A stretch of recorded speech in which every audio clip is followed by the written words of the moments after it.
Apa pemerintah? Pemerintah tidak berbuat apa-apa. Mereka hanya berpikir bagaimana bisa berkuasa lagi. I am a leader, Wow. not a follower.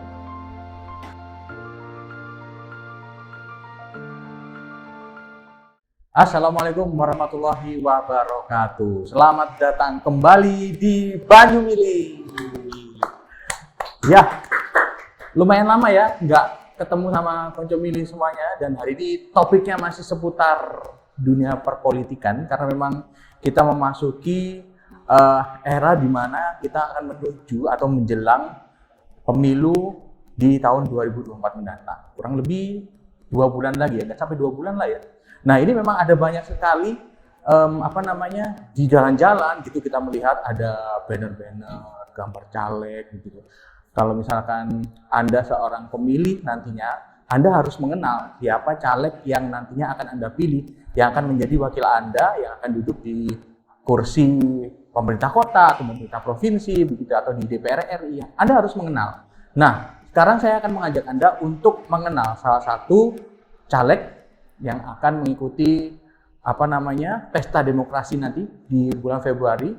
Beliau ini adalah seorang pengusaha, awalnya seorang pengusaha, namun melihat adanya kegelisahan terkait apa kebijakan yang ada di kota Surabaya, dan beliau merasa bisa melakukan sesuatu untuk berperan aktif begitu ya dalam menentukan kebijakan yang mengarahkan kepada hal-hal yang baik untuk kota ini. Maka dari itu beliau ini mencalonkan diri sebagai calon legislatif di pemilihan umum tahun 2024 mendatang untuk kota Surabaya begitu. Langsung saya kenalkan, beliau adalah Bapak Edi Tarmidi Wijaya. Selamat malam Pak Edi. Sehat Pak? Sehat. Kalau mungkin kawan milih semuanya di rumah, ada yang tidak asing dengan Pak Edi ini karena memang beliau ini sudah 3 kali ya Pak Edi ya. Ini 3 kali ya? Ya, saya pengurus partai juga 3 periode. 3 periode di satu partai. 15 tahun. Kemudian juga pernah nyalek beberapa. Ya, ini yang ketiga kali. Beliau ini adalah konco mili wakil ketua DPD PDIP Jawa Timur. Betul ya Pak Edi ya. Bidang apa Pak Edi? Saya bidang penanggulangan bencana. Penanggulangan bencana. Siap. Nah, ngomong-ngomong soal latar belakang Pak Edi ini, bisa diceritakan sedikit nggak Pak Edi? Awal mula Pak Edi profesinya dulu sebagai pengusaha, kemudian akhirnya ketertarikannya terjun ke politik karena apa Pak Edi? Saya awalnya ya wira swasta. Kemudian seperti umumnya etnis Tionghoa kan lebih senang berdagang aja, wira swasta. Tapi saya ingin berbuat lebih. Karena dengan politik itu saya bisa ikut menentukan kebijakan dan arah kebijakan kemana. Otomatis ya tentu yang berguna untuk masyarakat. Saya bisa berbuat lebih banyak. Pada saat itu memang biasanya seseorang kalau ingin melakukan sesuatu karena ada sesuatu yang beririsan dengan dirinya begitu. Pada saat itu memang ada yang bersinggungan kebijakan dengan apa yang mungkin Pak Edi saat itu sedang jalankan sebagai seorang pengusaha mungkin? Ya banyak lah, banyak. Intinya ya tadi itu, saya bisa berbuat lebih banyak kalau saya berada di dunia politik legislatif, terutama eksekutif, karena saya juga pernah mencalonkan sebagai di eksekutif juga, cuman belum berhasil aja. Itu tahun 2020. Wali Kota Surabaya. Pilwali. Ya. Oke, tapi memang keinginan itu walaupun gagal tidak surut ya Pak Edi ya? Tidak surut ya? Karena saya menikmati prosesnya. Menikmati prosesnya. Ya, seneng aja. Siapa Pak Edi yang pertama kali mengajak Pak Edi untuk terjun ke politik waktu itu? Yang ngajak saya pertama kali itu Ibu Hari Putri Lestari. Ya pada saat itu dengan Pak Sirmaji juga. Beliau adalah mentor politik saya, Kak Sirmaji. Apa yang adakah kesamaan antara mungkin visi misi yang ingin Pak Edi lakukan dengan partai yang saat ini Pak Edi naungi selama 3 periode PDIP ini? Visi misi? Ya. Ya tentu ada. Saya masuk politik itu ya tentu punya tujuan. Pertama, etnis saya tidak melulu hanya dagang. Kita kan juga harus bisa turut serta dalam tata negara ini. Kita mengarahkan supaya lebih baik. Contoh iklim usaha bisa lebih baik. Kalau kita hanya pasrah ditentukan oleh orang lain, kan otomatis ya kita manut aja. Ya. Tapi kita tidak bisa berbuat. Padahal sebenarnya kita bisa melakukan itu. Bisa melakukan itu. Okay. Kalau kita di politik bisa. Oke. Kalau berbicara soal situasi politik saat ini begitu ya, Pak Edi, secara khusus mungkin di Surabaya, perbedaan pendapat tentang calon yang akan dipilih nantinya, baik itu calon presiden ataupun mungkin caleg begitu. Kadang sesama keluarga sendiri bisa tidak sama, tidak satu pilihan begitu, Pak Edi. Melihat dinamika politik yang terjadi di Surabaya, menurut Anda ini masih wajar dalam tatanan demokrasi atau bagaimana? Kalau dinamika nasional saat ini ya tidak dalam keadaan wajar. Tapi kalau Surabaya saya rasa sih masih adem-adem aja. Masih adem ya, Pak? Masih adem. Mungkin karena orang Surabaya. Walaupun rame, tapi hanya sebatas rame di WA Group. Sampai ada gondok-gondokan gitu ya. Pak Edi mau sambil diminum, Pak Edi? Ya, karena saya sendiri kan ini caleg. Saya turun ke titik itu sudah ratusan titik.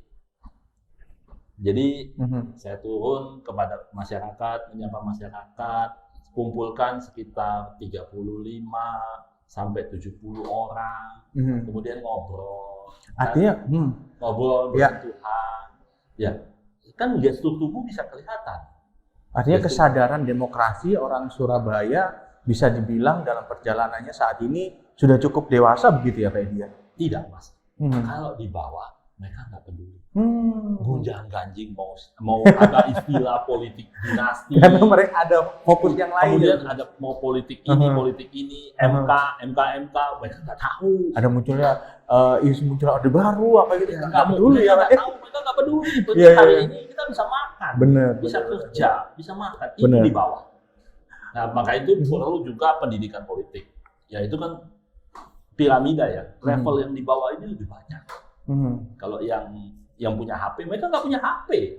Bisa ada punya HP, nggak punya kuota. Artinya kalau mereka bisa dibilang tidak. Ini pengalaman saya, Mas ya. Sudah ratusan titik. Sudah Anda terjun begitu Anda melihat. Ya, saya turun, ketemu ribuan orang. Dan mereka lebih fokus ke apa, Pak Edi? Pemenuhan perekonomian keluarga. Sehari-hari, ekonomi mereka perlu. Ada lapangan pekerjaan mereka perlu. Nah itulah. Jadi kalau boleh dibilang kita kan saya kan wira swasta pengusaha dan cycle saya itu juga wira swasta pengusaha. Semenjak pandemi semua babak belur, pasti. Mungkin untuk bangkit lagi kita berharap 2023 ini bisa bangkit. Ada momentum. Ternyata malah tambah hancur. Mendekati tahun politik. Tambah hancur. Coba boleh dicek. Saya setiap ketemu orang, bisnis itu nggak sampai 10% dari yang sebelumnya. Nah, saya sendiri kan juga pengusaha, hal yang sama. Dan kemudian apa pemerintah? Pemerintah tidak berbuat apa-apa. Mereka hanya berpikir bagaimana bisa berkuasa lagi. Bukan berpikir bagaimana menciptakan iklim ekonomi yang bagus, sehingga autopilot. Market ini autopilot sehingga masyarakat punya kerjaan, bisa beli beras. Karena memang setelah pandemi itu kita memasuki masa endemi ini kan 2023 ya. Iya, harusnya kan ini sudah harus momentum. Udah tidak ada lagi COVID. Kita sudah divaksin semua. Malah sekarang akhir-akhir ini framing di media muncul lagi. Saya rasa itu bukan framing sih, saya juga itu paling orang musim pancaroba biasa lah. Iya. Mungkin batuk pileknya varian baru. Tapi kan tubuh kita sudah divaksin. Iya. Kalau Anda menyampaikan tadi, Anda sudah menguji banyak sekali titik di Surabaya dan melihat sendiri kondisi masyarakat begitu, Pak Edi. Apakah ini anomali politik yang terjadi saat ini ada dampaknya juga terhadap iklim investasi, bagaimana bisnis itu berputar? Ada, Mas. Di kalangan atas ini berebut bertempur bagaimana untuk berkuasa. Mereka tidak peduli di bawah. Ya, iklim investasi kan otomatis bagaimana kita mau memikirkan supaya investasi banyak masuk, enggak. Bagaimana mereka memikirkan bisa berkuasa kembali, itu aja kok. Berkuasa karena memang di situ ada kepentingan besar dalam artian bisnis yang harus mereka jaga begitu Pak? Mungkin. Nggak tahu ya, kalau mereka punya bisnis sendiri ya pastilah. Kan ada itu calon ngomong, saya sudah lama nggak berkuasa sehingga nggak bisa pun usaha apa segala macam, itu ada kan? Iya, kita lihat ya. Artinya kekuasaan dengan bisnis begitu korelasinya. Ada yang ngomong kan? Kalau melihat di Surabaya sendiri, iklim investasi di 2023 seperti apa ini? Sama, se-Indonesia sama. Coba aja survei. Lihat aja pengusaha-pengusaha, mati semua. Pengurangan tenaga kerja banyak. Ini sebenarnya dalam level mengkhawatirkan. Mengkhawatirkan. Orang yang nggak bisa makan di bawah itu banyak. Nggak ada ke jobless. Jobless untuk makan, bagaimana hidup keluarganya, menghidupi anaknya, itu banyak. Kan selama ini ada banyak tuh Pak stimulus-stimulus dari pemerintah, BLT, bantuan sembako, itu menurut Anda masih belum mampu untuk level atas. Konglo-konglo tidak tersentuh, tidak terpengaruh. Level bawah banyak BLT. Yang tengah ini cepet mati, Mas. Yang tengah ini kan nggak mungkin ngantri BLT. Yang tengah ini ke atas juga ya belum naik. Usah. Kelasnya lain kelasnya. Yang tengah ini kan, jadi rantai distribusi kan sekarang sudah banyak dipangkas, sehingga mereka ini kan trader. Yang tengah ini kan kebanyakan trader, sudah mati semua. Kalau industri yang besar otomatis kan langsung direct, mereka kan procurement, budgeting apa segala macam kan belinya langsung direct. Apalagi sekarang ini sempat rame adalah masyarakat banyak yang menggunakan e-commerce begitu saat ini trennya begitu. Anda melihat ini sebagai satu perkembangan yang bagus atau malah justru seperti Anda bilang tadi memutus mata rantai dari yang bisnis atas, distribusinya langsung terpotong. Ini kan hanya kalau soal e-commerce, bicara e-commerce ini hanya perubahan aja pola. Tapi mereka juga mengeluh sekarang sepi. Mereka juga mengeluh semua sepi. Gitu ya. Masih e-commerce jenuh. Jenuh, lebih banyak orang jualan daripada orang beli. Iya benar. Nggak ada gimana mau beli kalau nggak ada duit. Iya. Jobless nggak ada duit, bagaimana mau beli? Pak Edi, kalau Anda melihat saat ini kan Anda ini mencalonkan diri sebagai calon legislatif untuk daerah pemilihan Surabaya Dapil 5. Dapil 5 itu meliputi Surabaya Barat.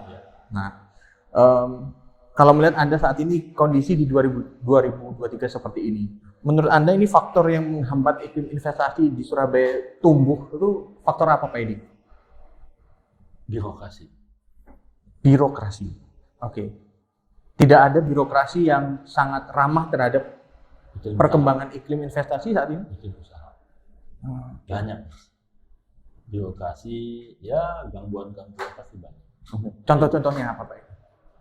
Saya tuh sering namanya berteman ya. Ibaratnya saya juga politikus, saya juga harus menyerap aspirasi mereka. Apa sih yang dikhawatirkan pengusaha? Ya itu seperti tadi, birokrasi yang berbelit-belit seharusnya kan tidak perlu seperti itu. Tapi tetap aja harus menjalankan hal-hal seperti itu. Tidak ada yang meringkas. Ya seperti itu. Mempersulit artinya dalam tanda kutip seperti mempersulit pebisnis untuk menanamkan investasinya begitu. Betul.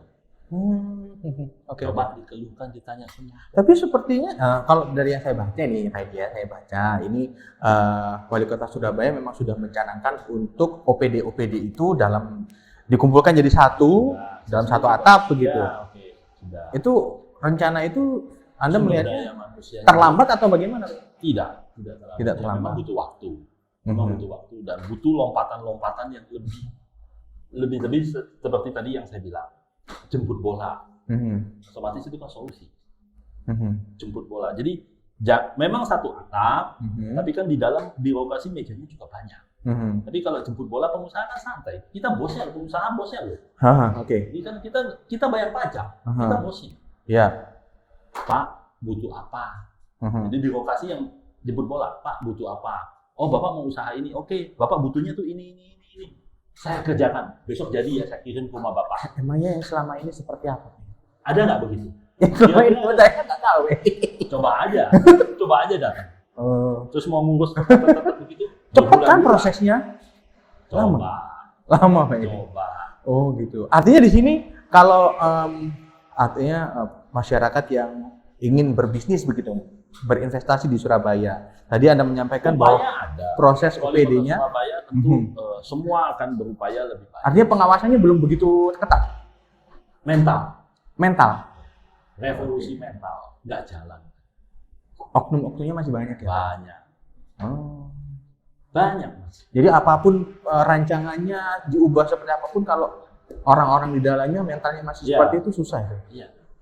Walaupun ya kota-kota besar cenderung sudah lebih baik karena transparan, masyarakat bisa ngeluh, masyarakat zaman sosmed, masyarakat bisa teriak di sosmed. Ya, sekarang kan gampang Pak, ini tinggal DM ke Pak Wali Kota, langsung ditindak. Bisa. Ya, tapi kan perlu juga yang lebih revolusi. Ya, benar. Cepat, gitu. Karena nggak setiap Pak Jokowi aja dulu kita harus lari, cepat gitu. Pak Jokowi awal-awal pemimpinnya lari, tapi anak buahnya ya gitu ya. Oke. Jadi kalau saya simpulkan, untuk menarik investasi ini bisa masuk dan berkembang di Surabaya, yang pertama yang dibutuhkan perizinan harus cepat. Yang kedua harus ada kepastian waktu. Tadi Anda sampaikan 6 bulan gitu baru selesai. Kemudian kepastian waktu, persyaratannya segala macamnya, dan yang ketiga menghapus banyak syarat itu, diringkas begitu Pak. Iya. Ya nggak usah diringkas. Pengusaha duduk aja diem. Kita yang ngurusin birokrasi.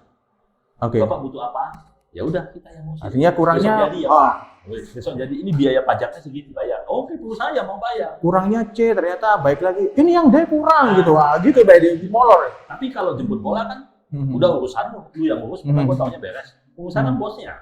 Iya. Jadi artinya kalau Anda melihat upaya pemerintah kota untuk memutus mata rantai birokrasi ini dengan mengumpulkan semua OPD ini, sebenarnya bagus. Bagus. Upaya ada. Upaya ada. Dan juga memang ada lebih baik. Tapi kan kita butuhnya lebih cepat. Kalau nggak, kita kan mengejar ketinggalan sama negara lain.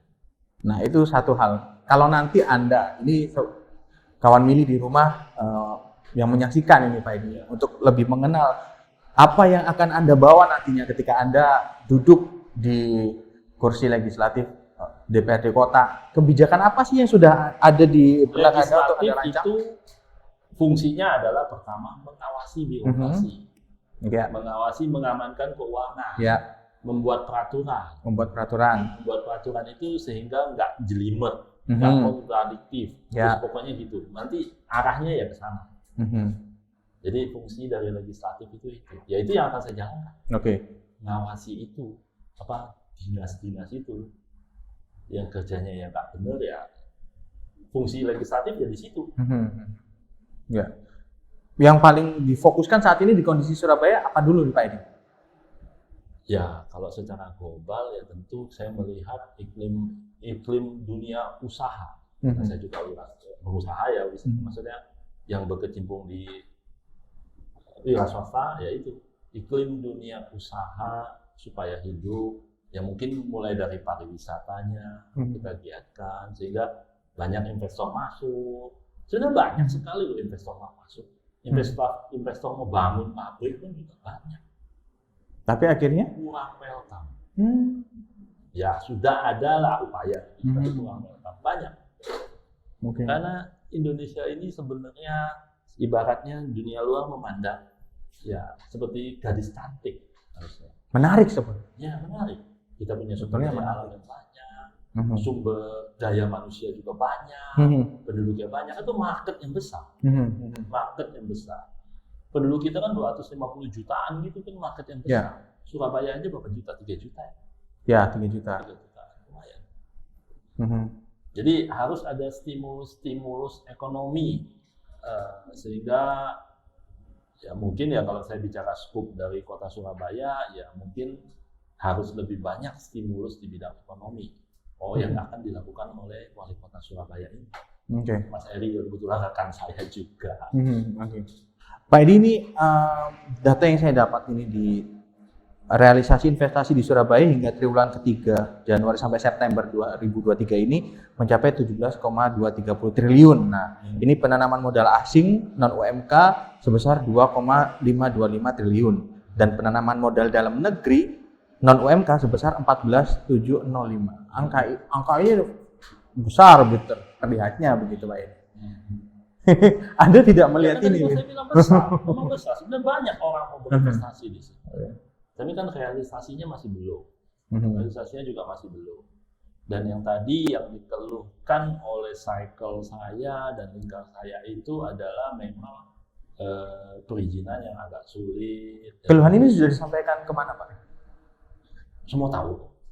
Semua harus tahu kan. Pasti udah tahu udah dulu. Makanya pemerintah kota juga berupaya dibangun Siola itu kan satu atap itu kan suatu upaya.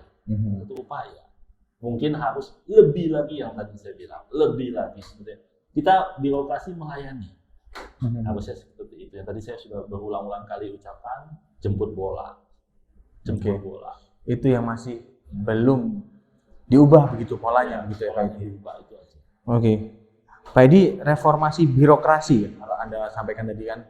Ini memang sangat relevan ya untuk mengatasi kemiskinan dan kurang berkembangnya iklim investasi di Surabaya menurut Anda Pak? Kita ini kan selama ini mengatasi kemiskinan supaya itu kan dengan bantuan-bantuan aja. Jadi kita tidak memberikan pancing. Langsung memberi ikan, tidak memberikan kail dan mancingnya begitu. Dimanjakan masyarakat. Iya. Karena memang juga nggak gampang menciptakan iklim usaha yang maksudnya bisnis lah berjalan itu juga memang nggak gampang. Ya butuh effort yang cukup besar, butuh waktu. Oleh sebab itu ya kerjanya harus benar. Kerjanya harus benar. Kalau Anda melihat teman-teman yang saat ini duduk di melakukan fungsi pengawasan di DPRD Kota, banyakkah produk-produk kebijakan yang sudah dihasilkan oleh dewan-dewan kota begitu yang sejalan dengan tadi Anda menyampaikan menjemput bola supaya investasi semakin tumbuh? Ada, Mas. Jemput bola belum ada. Itu hanya ide saya. Belum pernah ada ya. Jemput bola itu. Selama ini perda-perda yang dihasilkan menurut Anda kurang menyentuh apa yang terjadi di masyarakat begitu? Terkait dengan iklim investasi dan sebagainya. Saya sering juga ikut di Bapemperda, ikut maksudnya mengawasi juga, bukan mengawasi ya, ada fungsi saya kan dari luar, saya bukan legislatif, tapi kan boleh saya mengawasi legislatif. Iya. Boleh, saya masyarakat boleh mengawasi kinerja legislatif. Mana produknya, mana hasilnya, mana produk yang dihasilkan boleh. Iya. Nah, ya memang masih butuh banyak perbaikan. Kalau saya bilang jauh ya nggak enak juga sama rekan-rekan saya di situ. Tapi saya pasti jauh lebih baik daripada yang ada sekarang ini. Kalau misalkan Anda nanti duduk, Anda yakin optimistis bisa, kalau dia Anda menyiapkan jauh gitu, menuju ke sana Pak Edi? Bisa. I am a leader. Wow. Not a follower. Di tengah banyaknya mungkin nanti anggota-anggota lain yang tidak sepemikiran dengan Anda? Saya nggak pernah peduli. Ngeri ya, ngeri dia ya. Yang kayak gini nih yang dicari dia. Sayang kan? Kalau ada cari calon wakil rakyat ya harus seperti ini, berani, bener Pak Edi? Oke, saya bukan dapil Anda ini. Oke, terakhir mungkin Pak Edi. Investasi di Kota Surabaya ini kan memang terbatas ya, sehingga kedepannya Pemkot memastikan akan terus menggenjot investasi dari sektor barang dan jasa. Menurut Anda, yang tadi dibilang sangat terbatas itu sebenarnya sudah optimal atau belum, Pak? Mas, pemerintah itu ya sebenarnya dunia usaha ini sudah autopilot. Pemerintah itu hanya memfasilitasi aja, menstimulus, memfasilitasi itu aja. Fungsi dari pemerintah itu. Dunia usaha mereka bisa cari sendiri, mereka bisa impor barang, mereka bisa menciptakan. Bahkan yang sekarang ini kan luar biasa ide-idenya dunia usaha itu. Autopilot, pemerintah hanya memfasilitasi, kasih dia jalan tol, kasih jemput dia bola supaya dia nggak usah pusing ngurusi izin lagi. Jangan diganggu, jangan dikit-dikit, oh kamu ini kurang, oh kamu harus ini, oh kamu nanti kena pidana loh, kamu ditangkap loh. Nah, itu kan jangan. Sebelum kamu bicara supaya dia pidana, ya kamu tolong dulu kamu jangan begini, kita nasihati jangan begini, bukannya langsung ditangkap begitu, bukan. Jadi ya ibaratnya kita memfasilitasi semua.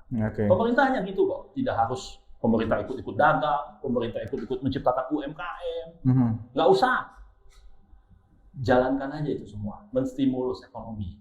Pemerintahnya pengen eksis kali Pak, jadi supaya dilihat di masyarakat itu. Jangan pencitraan aja. Kalau Pak Edi nanti pencitraan nggak kalau sekarang jadi? Boleh lah, dikit-dikit lah.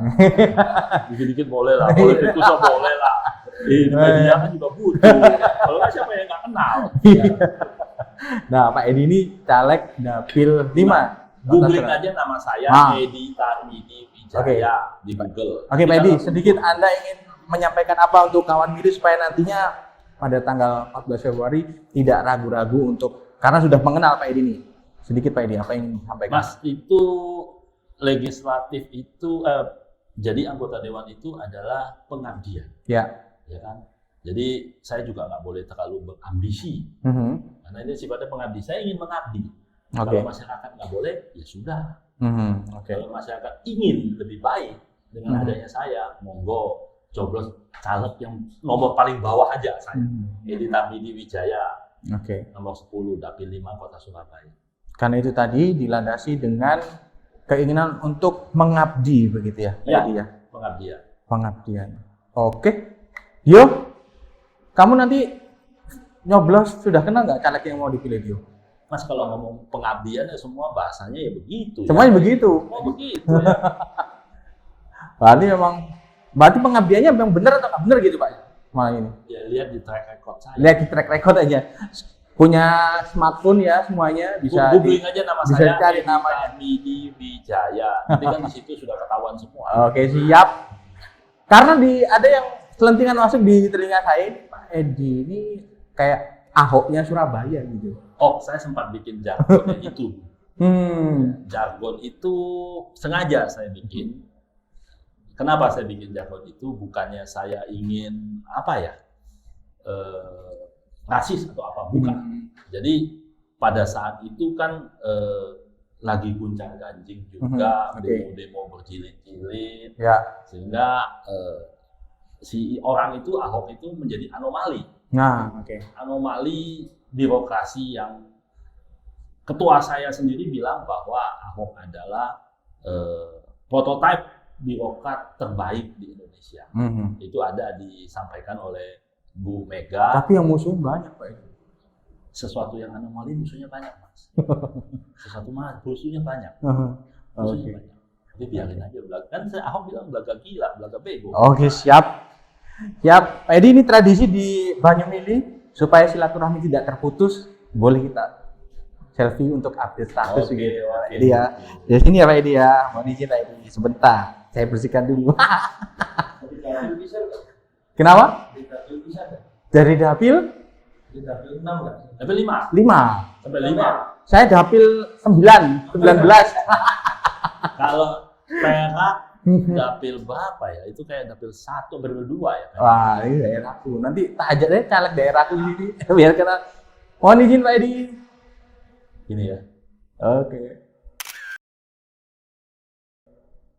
Oke, terima kasih banyak Pak Edi sudah meluangkan waktunya di Banyumili, dan semoga apa yang sudah kami hadirkan hari ini bisa sedikit membuka cakrawala kawan milih semuanya untuk nantinya bisa mengenal lebih dekat siapa sih calon wakil saya nanti yang akan duduk di kursi legislatif, karena saya ingin memastikan kalau suara saya sebagai rakyat itu benar-benar disuarakan begitu oleh wakil saya, nggak cuman suara dari golongan atau partai tertentu saja ya.